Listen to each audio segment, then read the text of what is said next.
Good evening and welcome to the Barter Black Podcast. If you do not know, I am Nicole Murphy, founder and CEO of Barter Black, which is a bartering platform for Black entrepreneurs to exchange goods and services with each other. And tonight, I am interviewing one of our members, Dr. Shatiea, and we are going to be talking all things mental health. So, if you do not know right now, or if you are just joining us, or if you are just seeing the podcast, definitely share it out, definitely like, and definitely engage tonight. All right, so welcome. How are you? I'm doing well. Thank you so much for having me this evening. How are you? I'm good. I'm good. I'm excited about this conversation. There were some questions that I am going to ask tonight that I need to know personally. So Okay. Okay. I'm excited to get into the conversation.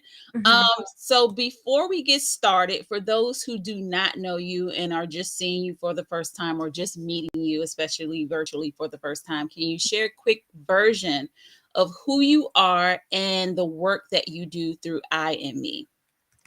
Okay, so who I am Shatiea Blount. Um, my name means she who's bold and courageous. So shout out to my mom. So that's who I am, and that's what I embody. What I do for work is that I own I'm the founder and owner of IME LLC, which is a Black mental health social enterprise where we focus on elevating Black minds through mental health through three primary pathways. We have our business to customer pathway where we provide psychotherapy to Black people across the diaspora. So, not just Black Americans, we really focus on different ethnicities within the Black diaspora. And then we have our two business to business offerings where we help therapists learn how to start and launch their private practices, right? Because we have, there's a lot of conversation about a dearth or a limited amount of culturally relevant Black professionals in the space. And also, as therapists, we learn to be good therapists, but we don't learn to be good, great business owners oftentimes. So, I have a program for therapists. And also, I have another B2B offering, business to business offering, where I provide workplace well being for small businesses who may need some support in offering a mental health benefit to their employees. You're muted, Nicole. Okay, so that's a lot to go Yeah. through. Um, and we are going to go through it all tonight. But looking through your website, I see that it seems like you've built a multi-specialty practice based off of what you said as well, focus on mental well-being of Black adults across the diaspora. Mhm. What actually inspired you to build or create I and Me? Wow. Okay. What a question. So really, I interpret that question as why am I an entrepreneur? And it's really because this pathway allows me the most freedom to service the folks that I am most uniquely positioned to service in a way that makes sense. Oftentimes, when I worked in industry, I felt very confined by whoever was paying. um, and given, I told you my mother named me Shatiea, bold and courageous, outspoken. And so oftentimes those characteristics did not bode well or weren't sustainable in other people's businesses. And so I really the inception of this business was really like I want to service the folks that I want to serve in a way that makes sense, because a lot of the times the way that we as therapists may learn to practice, there's certain adaptations that we need to do to be culturally relevant and culturally responsive, and this pathway allows me the most freedom to do that and to teach others how to do it. Yeah, so when you say teach others how to do that, how are you doing that? Like, is there a program that you've started to be able to do that? I know you have different therapists working under you. How does that work in your business as you being a therapist, you being an entrepreneur, but you also are teaching others how to do that? So for the in therapy, most times, all the time, we follow like an apprenticeship model or an associate model. So a lot of times you'll have a junior level therapist who has to have a certain level of supervision. So in my role, I provide clinical supervision and guidance to teach therapists how to be therapists, right? A lot of times the schooling gives you the license to go out in the real world and have the experiences of being a therapist, but you really need someone to nurture you into yourself, your personal and professional self. So there's a lot of that nurturing there for some of the therapists who work in my practice, because everyone who works in my practice doesn't necessarily work underneath from me or supervised by me. Some therapists are what we call fully licensed, where they work independently, and we all, we have supervision or peer support, but there's no legal requirement for that person to be supervised by a senior level clinician. So that's what I mean. And that's how I teach. Awesome. Awesome. Yeah, I think it's amazing to have, as specifically Black therapists, learning from Black therapists, sure. and getting the motivation and just learning the different things and the aspects that we deal with as Black people. And we'll Sure. definitely get into that more. But also saw on your website, I in me is being rooted in culturally humble social justice informed care. So Yes. what does that look like in your practice for you? So how, let me see the best way to word this. The mental health industry really is based on illness, right? And so if you look at the website, you'll see like a policy advocacy space where I've really been working to advocate for what's called an annual behavioral health visit, right? Because with every other practitioner, you can go to your primary care and you can go and say, hey, I've been, here's take my blood work, do all the things, and you can leave with a clean bill of health. You can go to your dentist, you can go to your gyno, you can go to any other professional and do that. But for some reason, the only time you see a therapist, you have to have a diagnosis if you want your insurance to pay for it. And most people do not know this, right? So I was even working with my associate therapist today, and with a client who is actually in a grief process, right? And in order for this person to um, be seen and have their insurance to pay for it, we have to label that grief process as some kind of pathology, as some kind of illness, right? Because the health insurance companies say that we will only pay for what's medically necessary. So there is no prevention, truly. And so how we practice from a social justice standpoint is we oftentimes will refuse to do that, which means sometimes we don't accept insurance for that reason, right? Because we really feel that we do diagnose when we have to, but it's not always necessary, and we shouldn't be bullied really into having to do such a thing, especially when we're working with Black people who, have a lot of pressures and sometimes are having a very normal response to a sick system. But we don't get to diagnose the system as sick, but we have to diagnose the person as sick. So that is not aligned with justice, right? That is not aligned with what is equitable and fair. So our work, we get to tell the client like, hey, you are having a very normal response to a sick system. And I don't feel comfortable saying that you have anxiety is actually, you should have anxiety because you are in a very dangerous situation. So your body is doing what it's supposed to do, and somehow we have learned to pathologize that.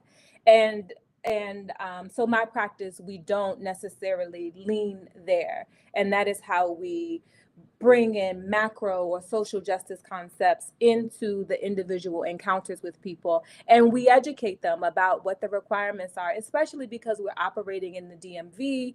A lot of times people need certain levels of clearances, and you don't want certain things on your on your in your mental health insurance record, right?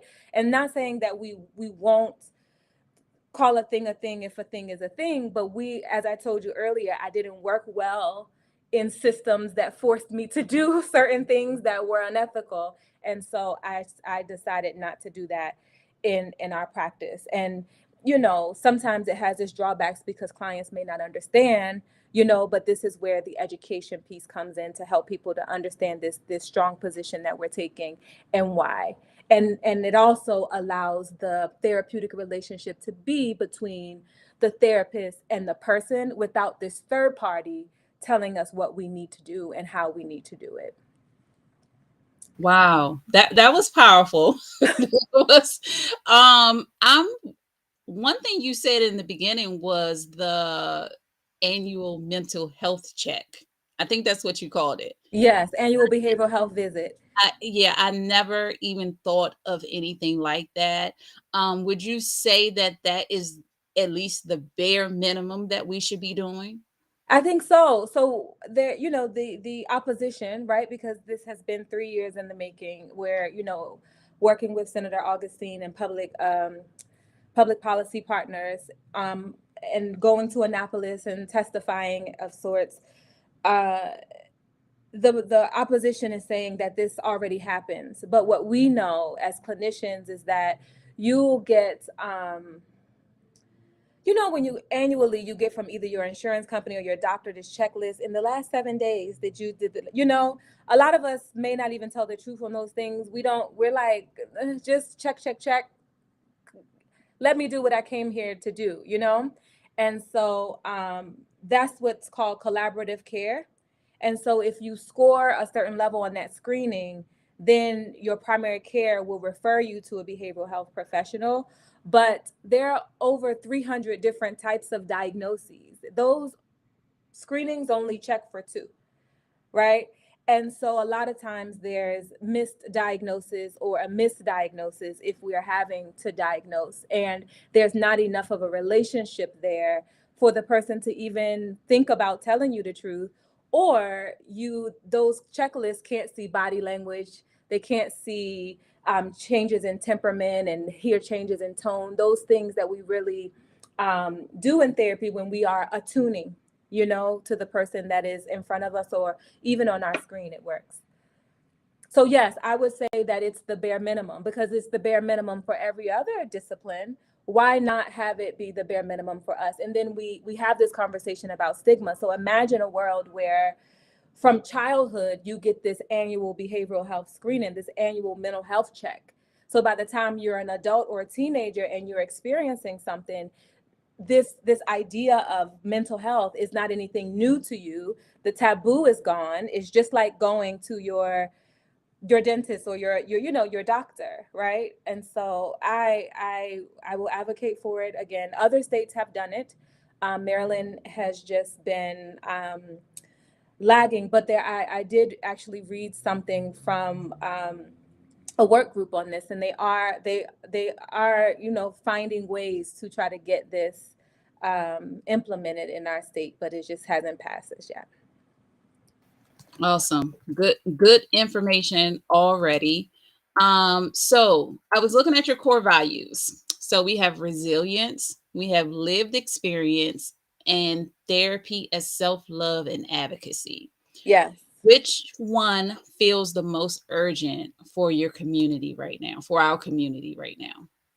I can't. All of them. It's no most urgent. What are you saying, Nicole? Um, yeah, it's all of them. So it is. Um, Also, y'all are twinning. So who's Jessica Wright? Hey, Jessica, you've been saying stuff in here. I haven't been catching all the things.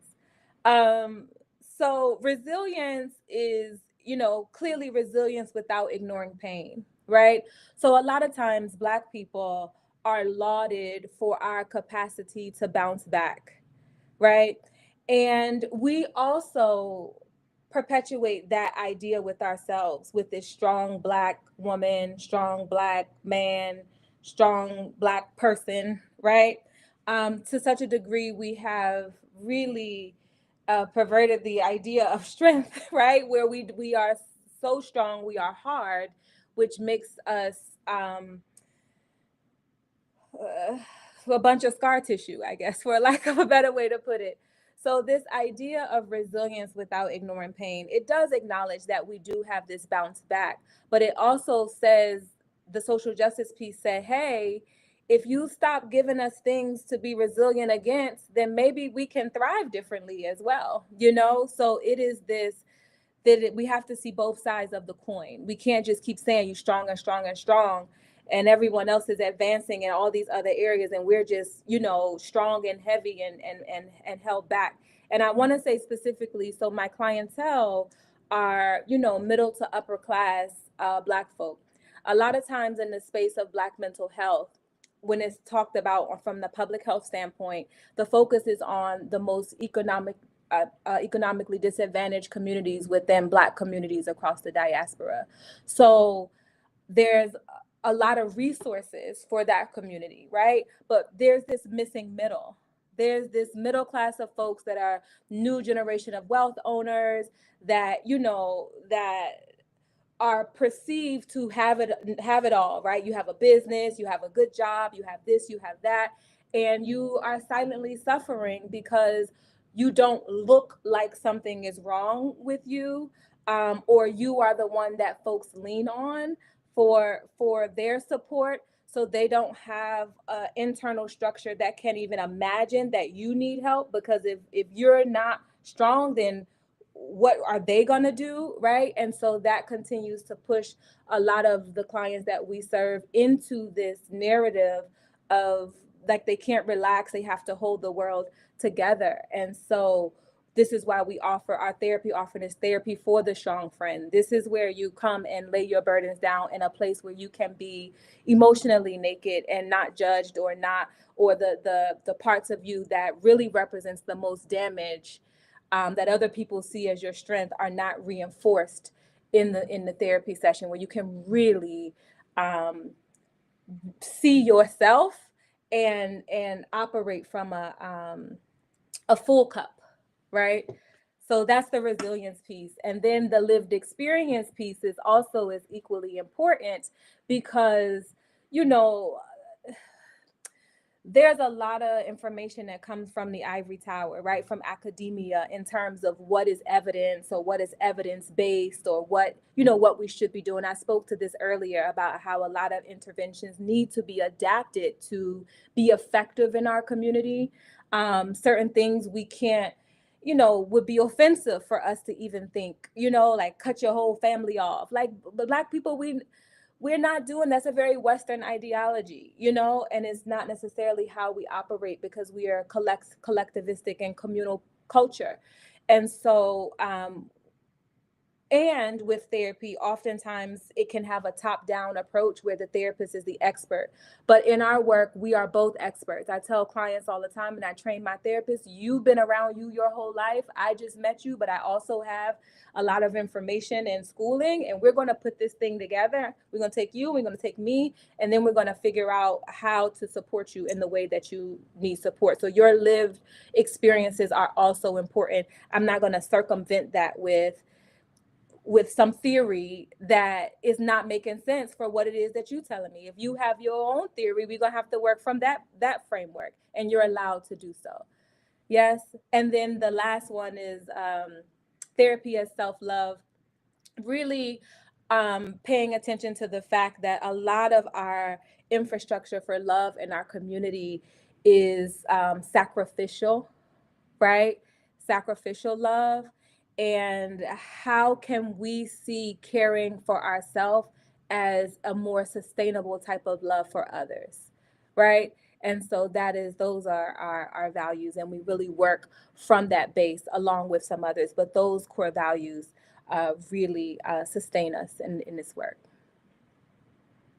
Awesome. So one of the things you mentioned was about being strong. I know I don't want to be strong anymore. I don't want people to tell me I'm strong. I can do this. You got it. Like those things for me, make it even worse. It's like, It does. because if I'm telling you something is wrong, please don't tell me I got it, because clearly, and I'm the type that I would keep it in. Like, Hmm. but if I'm telling you something, I think you should, take heed and be like, okay, she's not okay. Yeah.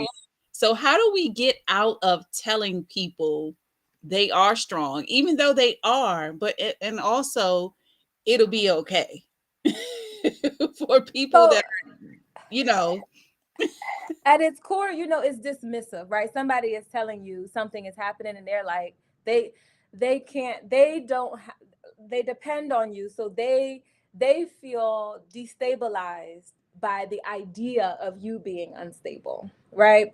And so your question is, how do we get people to stop saying that to people? Invite them to therapy, right? Invite them, right? Because it's something inside of them that makes it difficult for them to see outside of themselves, right? And so while they probably don't mean harm, it is harmful, and saying don't say that is not going to make them stop saying that, so it gives you insight into just where that person is in their own journey, that they don't have the capacity to support you. And it may be wise, and if you are already exhausted, you probably don't have the capacity to teach. So it'd be wise for you to seek out your own support and encourage them to do the same, because sometimes we have the incapacitated leading the incapacitated, you know what I mean?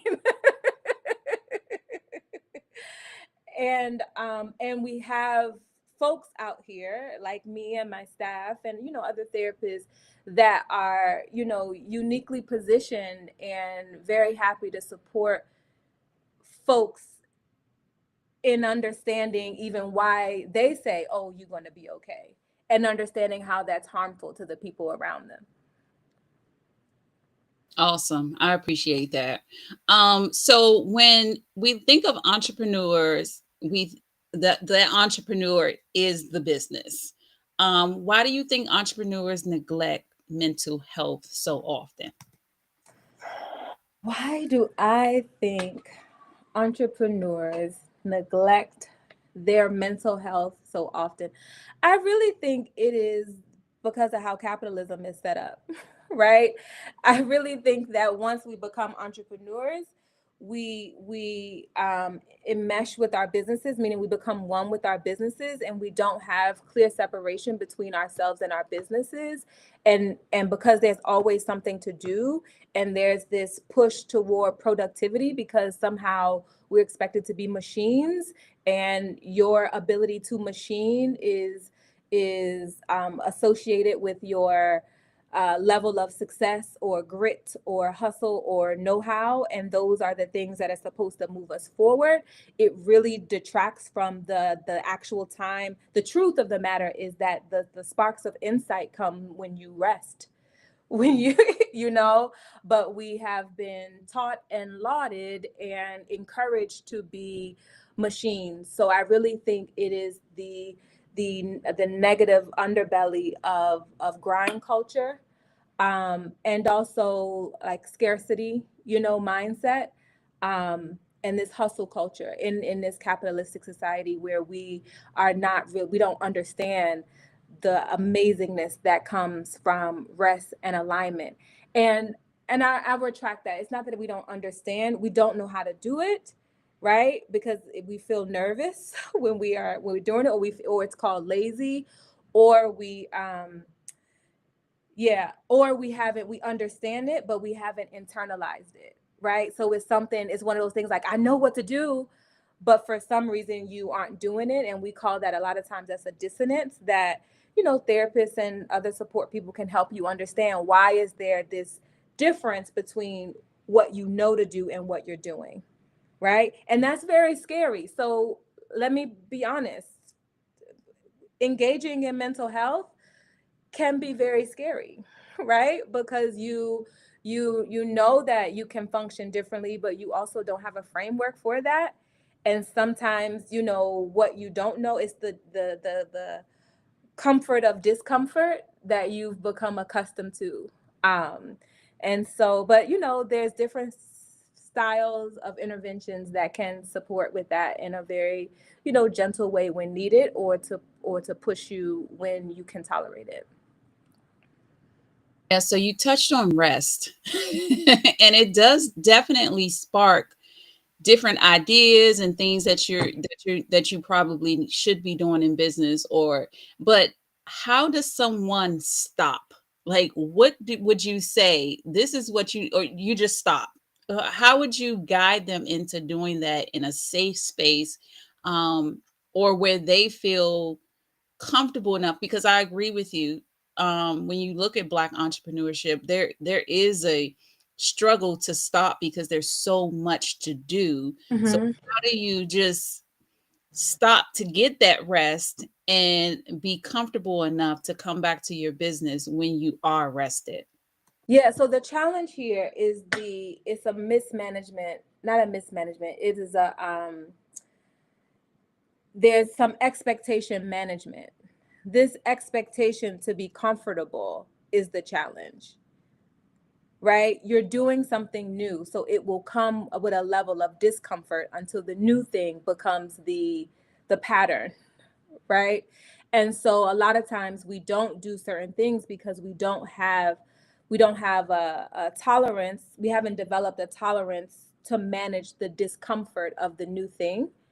And also we have societal messages that reinforce the old thing, right? So sometimes when we're like, I'm just trying to get comfortable doing it, you have to do it and be uncomfortable. Learn the skills to work through that discomfort, to be in that discomfort, to sit in that discomfort, right? And then see the gift that is also integrated in that discomfort. Then that will help you to translate it into a positive experience that you will then seek more of, right? But the first step is to not assume that it's going to be comfortable, because it's not.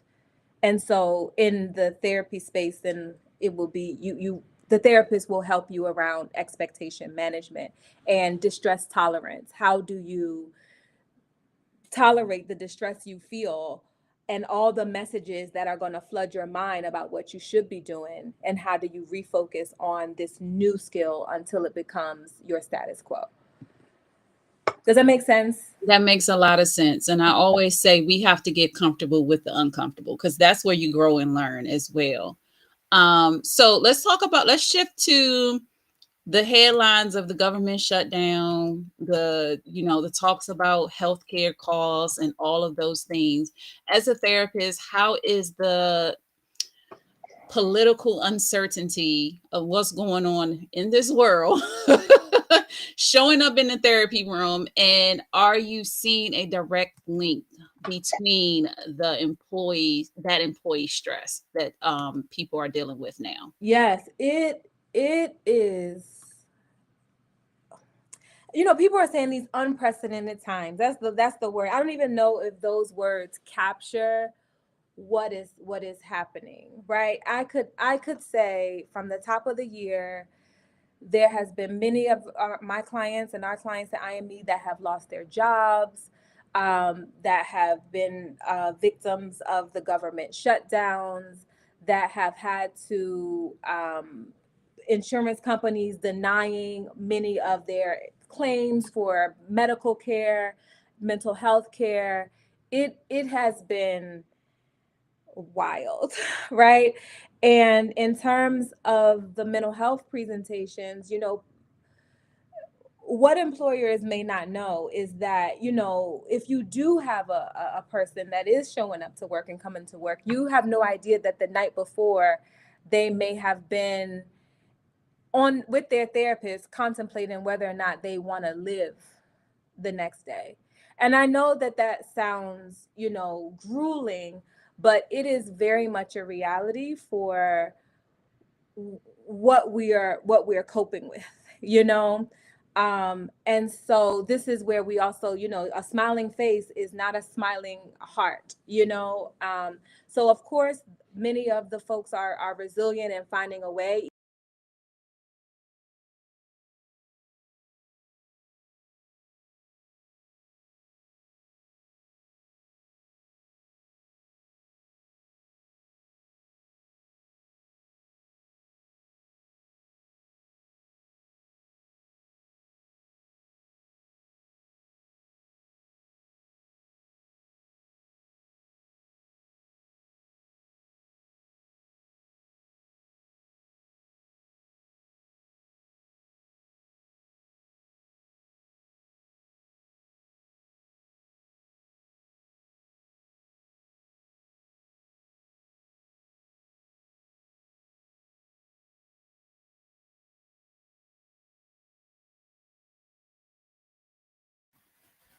Seems like she's frozen. Oh, she is going to come back in. So give me 1 second.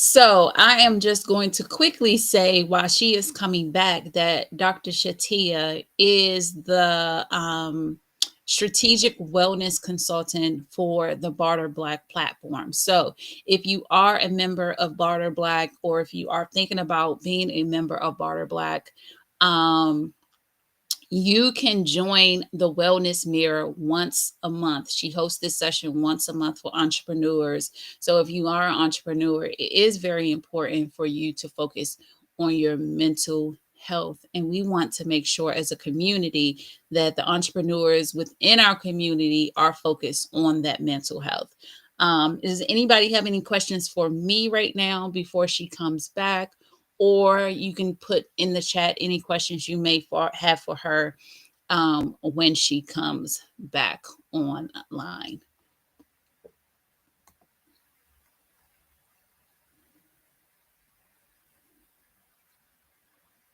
And who do we have here?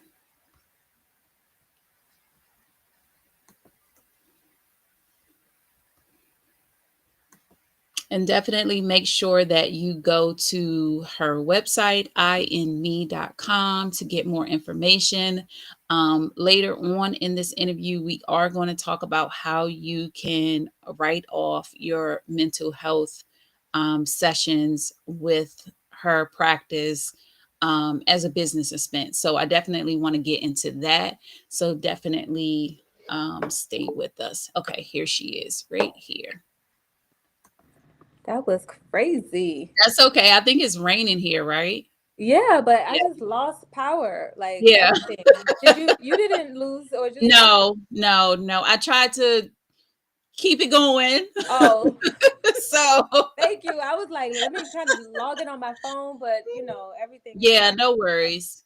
Um, so what? So you were saying. So what am I seeing in the workplace? So Yep. really, I think folks are really struggling, and those who do have their jobs, the changes to the Affordable Care Act, the anticipated increase of insurance premiums are very scary, and people are wondering whether or not they could even afford their health care um, in the new year.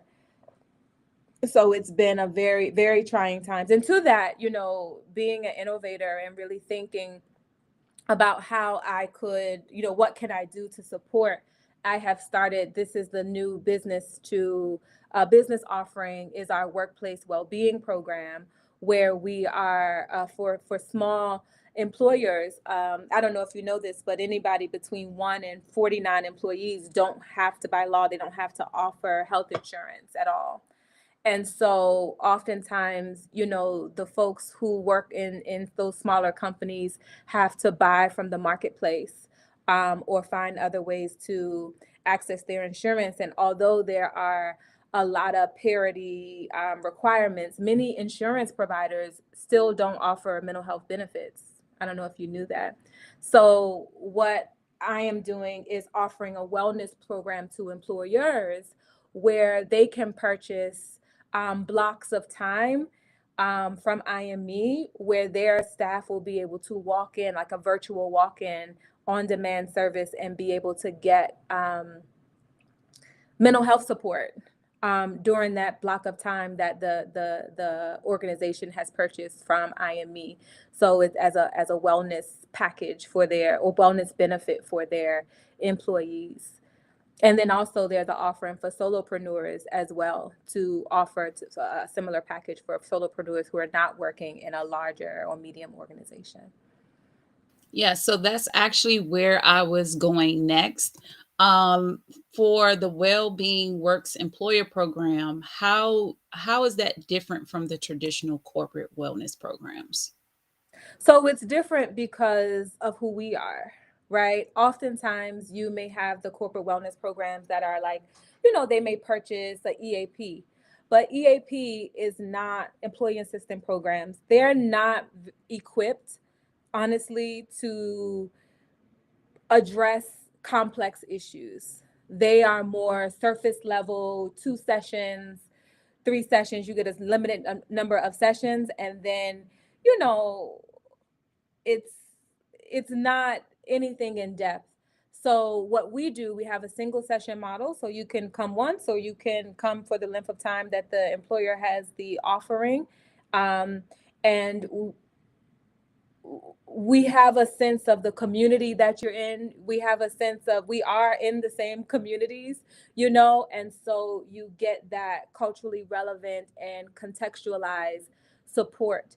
And then also, if you are needing something more, a higher level of care, we will do the referrals and those types of things to get you the type of help that you need. So that is one of the major differences. And also, a lot of times employers may buy like a Talkspace subscription. And text message therapy could be effective, but I've found folks who will be like, oh, Shatiea, my company has purchased this, so I'm gonna try, and they will kind of discharge with me, and I say, okay. In about a month, they're back. They're like, hey, this is very different. That is very much like worksheets or, text-based therapy, very impersonal. And so if you are really looking for an opportunity to have real support that can be transformative, then I'd ask, please consider IME. And this is a call to, CEOs and HR directors and those types of folks who are decision makers within organizations who really want to, give the gift of mental health to their employees in a way that is affordable for the organization and has a really good return on investment as it relates to the health of your employees, because oftentimes you do not know the silent struggles that people, therapists, we are the holders and the keepers of a lot of information, you know what I mean? And a lot of times employers are none the wiser, and it's really sad, right? Because we're seeing more and more people decide not to live anymore, and then people are like, I missed the signs, or I never knew, or you know what I mean? And so we don't want people to continue to miss the signs. And the pressure cooker of what's happening in the political landscape in the United States is an external event that is exacerbating people's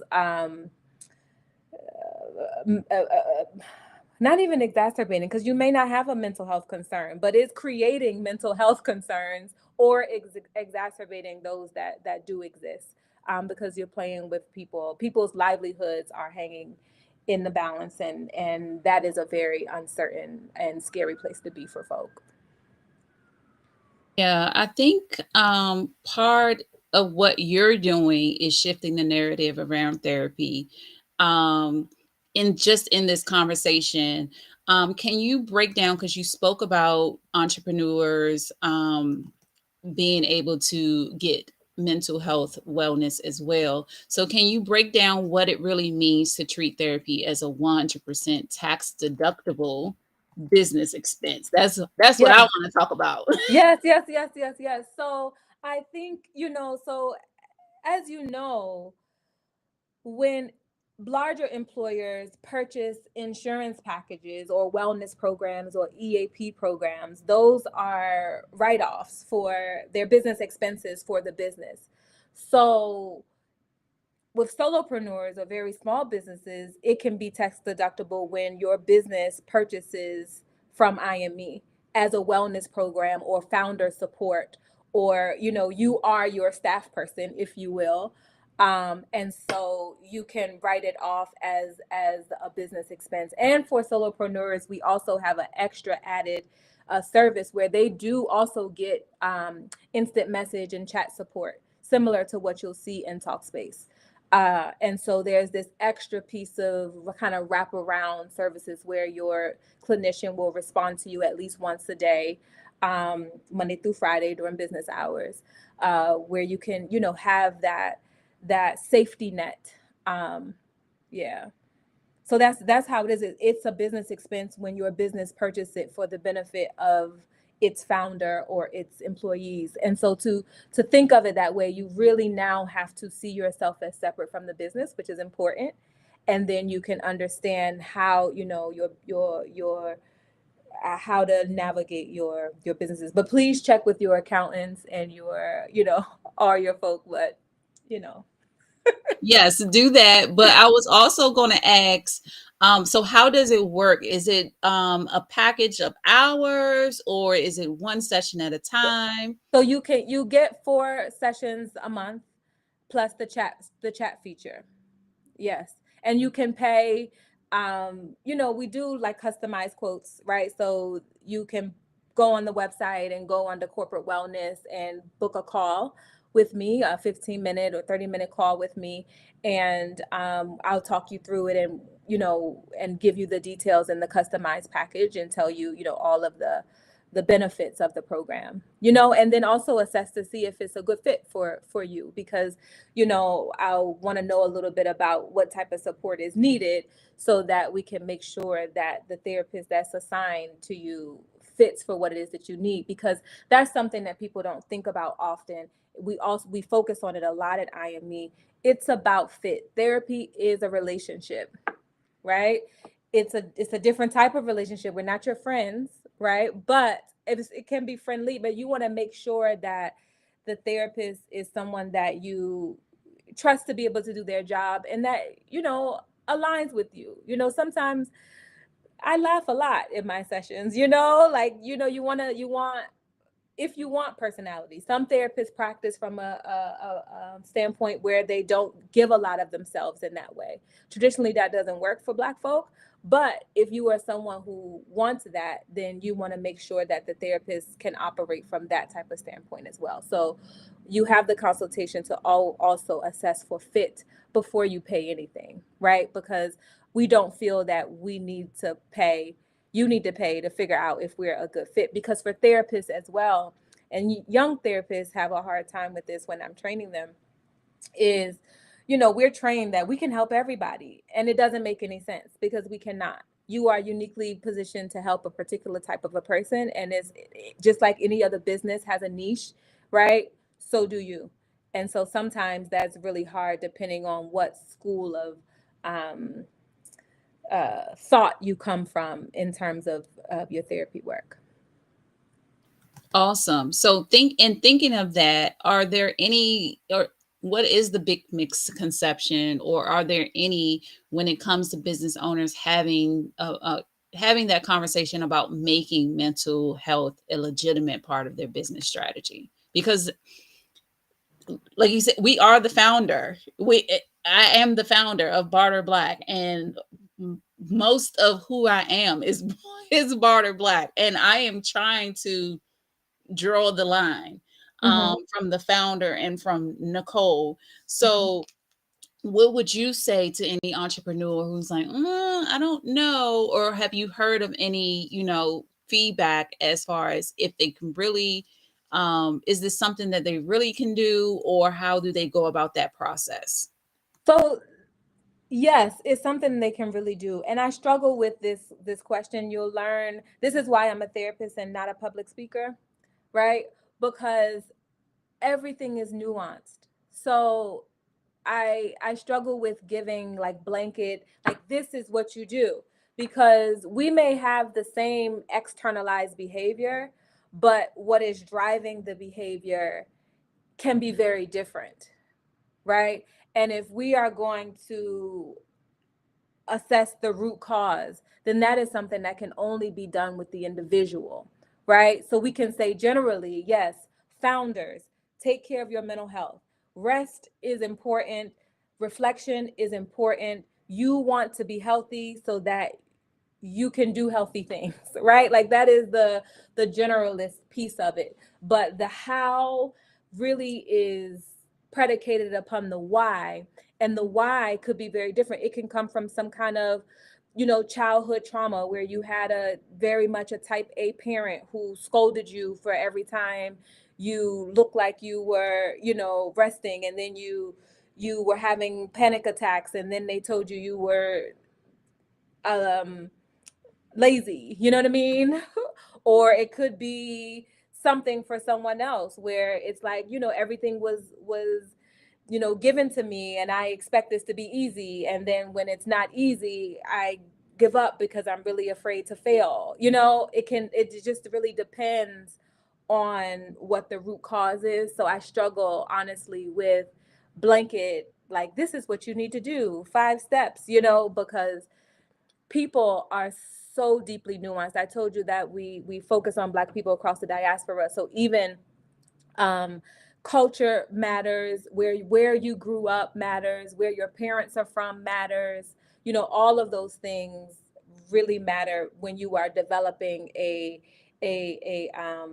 plan with a person on how to move them to a different level of functioning that they desire for themselves. Because sometimes we can say, like, I want to do this, I want to do this, and want to and willing to do what's necessary to do is two different things. And sometimes that's a whole year worth of therapy, really preparing you for a mindset shift, right? So it just really depends. And so I do some of this in the wellness mirror, for Barter Black. I talk as general as I can, but luckily the groups are small enough where we can really get specific, and we have these like general themes, but the magic is in the nuance all the time. Yeah. Awesome. So that was my leading into what I was going to talk about next. When you were, it was one of my questions, but when you were gone, I was mentioning how you are the strategic wellness consultant for Barter Black. Um, so why do you think it's important for Black entrepreneurship communities like ours, to actually provide this type of mental wellness touch point for entrepreneurs? And how would you suggest that these communities start incorporating this into their programs? So the importance is people are struggling. We talk about the silent struggle, the pressure to know all, be all. I should have known this. The working in isolation is really damaging. We are stronger together all the time, right? And so I think it's important to have these very specific conversations about mental health, because it really forces the founder to look at themselves as a person first, not a business owner, but like, who are you? I've been having some conversations even in my sessions, and even with other clinicians about what has happened in Black spaces really around this, move myself away from things and people that no longer serve me, right? This whole no longer serve me rhetoric.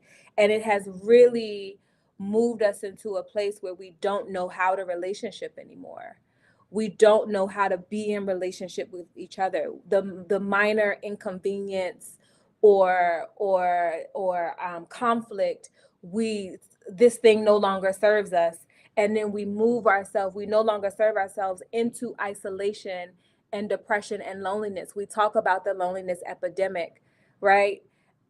But we have done some of this to ourselves. So I think this is important because we need community to raise these businesses. I love Barter Black. This necklace came from a member on Barter Black. I love my little. Go ahead, Tonya.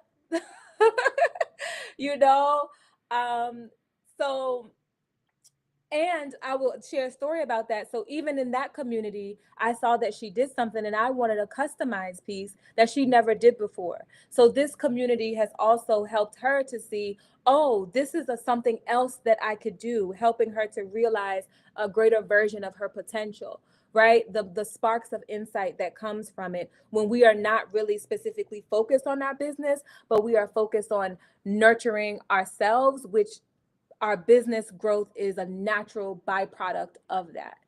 Yes.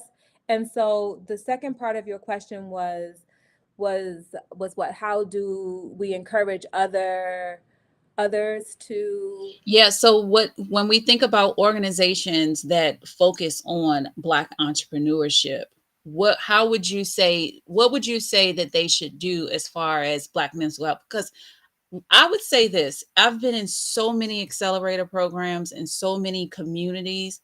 It's do this, do this, do this, do this. You need to learn this, you need to learn that. I've only been in one that made sure that we had mental health sessions, that made sure the entrepreneur was good. And that's why I wanted to bring it over to Barter Black. So, Mhm. what advice would you give to these communities, these accelerator programs, when we're focusing on the entrepreneur, that we have to focus on the person as well, especially with their mental health? Because it is a lot of struggle, it is a lot of stress, especially if you are a solopreneur and you're trying to grow this business and you're in these programs and you're seeing people on social media and they're doing amazing. Um, so, what would you say to these communities, these organizations, these programs about implementing mental health wellness into their programs? Yeah. So I would say for them, you have to see the human being. We have gotten to a place, right? Like where even when you ask me, like, who are you and what do you do? I was very purposeful in saying, I am Shatiea, and my mama gave me this name, and this is what I'm about. And then this is how I earn, right? This is what I do in industry. And so I think it's even starting out with that, seeing the human being um, all the time. And so, how are you is a real question. And be able to hear, I'm not good today, right? And then we get comfortable saying, I'm not good today. And I'm here. And I'm gonna do my best, but don't expect too much from me. Right. And I think it's also very powerful as an entrepreneur because who gonna fire you? You know what I mean? Like you can like you could just really tell the truth. So it's a matter of learning to be honest with yourself, and then people who are curating spaces for entrepreneurs to remember that entrepreneurship is a role, it is not the person, right? Just like with mothers is a role. How many mothers I work with that say, like, once you become a mother, everybody's focused on the kid and your role as a mother, but who are you? You are a mother, but we just take the mother and forget the you. Come on. Sorry, that was going off. Oh, that was good. I mean, you make a great point. Like, we identify ourselves as the things that we do every day, Hmm. and we need to move out of that. And since you mentioned Barter Black, and being on the platform, for anyone who's watching and unsure about bartering, what would you tell them from your perspective as both a therapist and an entrepreneur about not even necessarily being a part of Barter Black, but actually bartering as a business strategy? So Nicole, I always give you your flowers because it really like this concept of bartering really even helped me to understand how to incorporate it in parts of my own business outside of Barter Black's platform, right? So it really helped me to reimagine the business ecosystem in a way where the true currency, right? I'm talking a lot about being like, be a person. The true currency is the effort and energy and know-how of the human being. The buck is our agreed upon medium of exchange, right? But the value is really in the person and their gifts. So I really think that working with Barter Black from that perspective really kind of, in some sense, removes this heavy emphasis on green money. That's what I call it. Do you want barter bucks or you want green money, right? So it removes the emphasis on green money, at least for, even if it's for the initial interaction, right? And helps you to understand whether there is synergy with the human being, right? And if there's synergy with the human being, you all can go on and develop actual relationships where you still use some kind of medium of exchange, whether it's barter bucks well, we just gonna say barter bucks for now, or green money, right? And then it's nothing for me to pay the subscription fee for you, or the what do you call it, the exchange fee, the money you got to The pay for service fee. the service fee, because I see it as like, this is the entity that allowed me to engage with this other human being around a need for my business, right? And so it's like an offering. You know what I mean? Like, let me make sure that this is sustained, so that this ecosystem can continue to operate. So you use the analogy or liken it to Black Wall Street. Of course, I was not alive around that time. And I always imagine, if you talk to my mom and other people, I'm always talking about cooperative economics in Black communities. And I have tried it many a ways that have been very unsuccessful.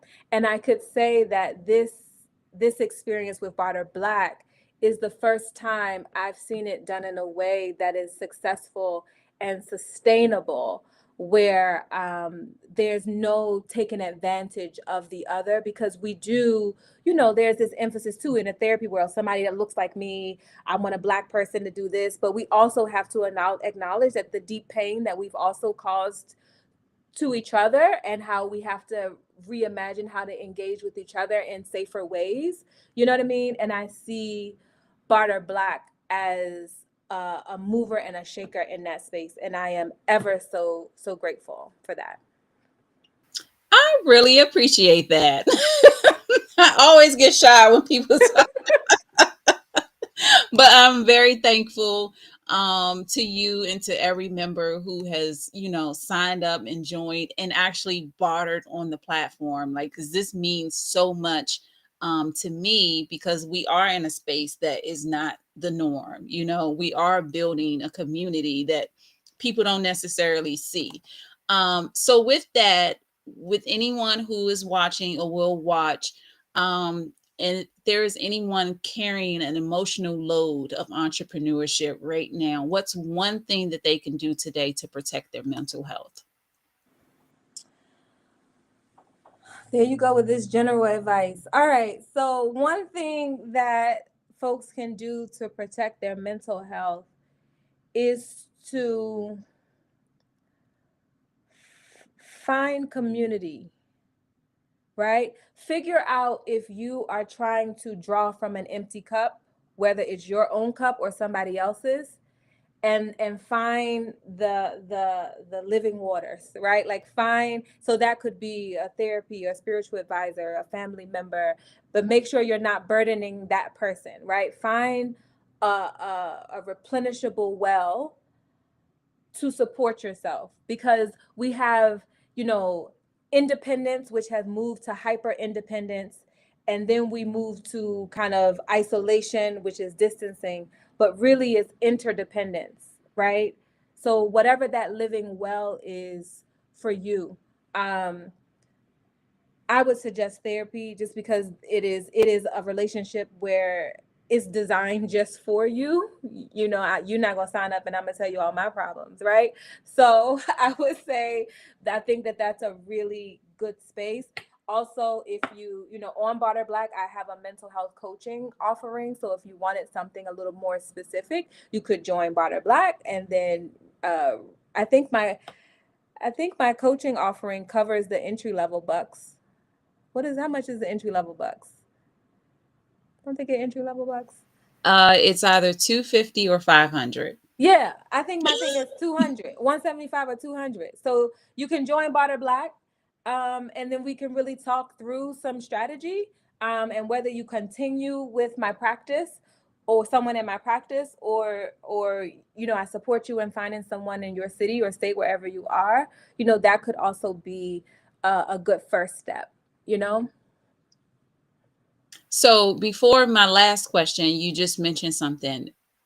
Where do you have therapists? Like, what states are you working in? Or does it So matter what state?